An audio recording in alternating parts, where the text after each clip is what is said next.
بسم الله الرحمن الرحيم. الحمد لله رب العالمين والصلاة والسلام على رسول الله وعلى آله وصحبه أجمعين. Welcome to episode 4 of the series, The Authentic Statements of the Companions of the Prophet Muhammad ﷺ.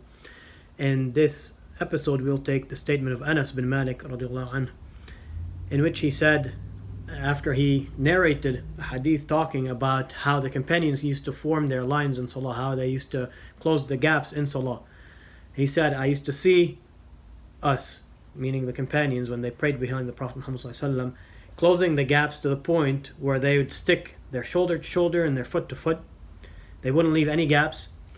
But then he continued on to say, if you go to do this today with someone, to close the gaps like this with someone by sticking your shoulder to their shoulder, your foot to their foot, meaning leaving no gaps between you and them when you're lined up for salah, he would run away from you as if he's an untamed mule, to show the extent of which people turn away from that. And this was back during his time.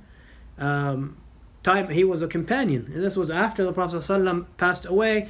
But a lot of the companions were still around, but there's a lot of more Muslims from the Tabi'een, to show that even back then, some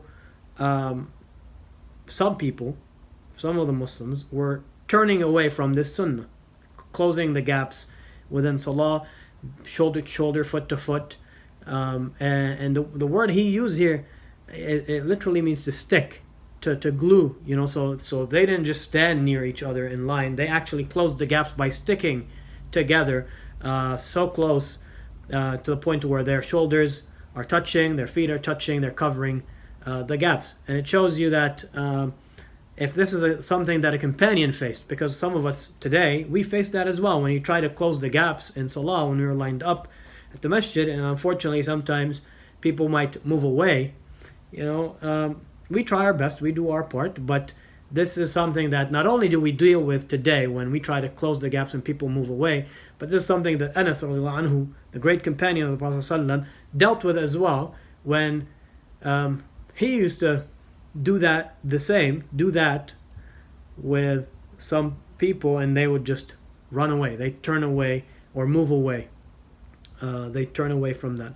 And it's clear from this as well that this was the common practice of the companions radiallahu anhum. This is what they used to do when they used to line up behind the Prophet Muhammad ﷺ for salah. The Prophet ﷺ used to instruct them on not just on salah, but also how to line up for salah. And this companion, Anas radiallahu anhu, is mentioning how the companions praying behind the Prophet Muhammad used to close the gaps and straighten their lines and perfect their lining up for salah. Barakallahu fikum, jazakumullah khaira, wassalamu alaikum wa rahmatullahi wa barakatuh.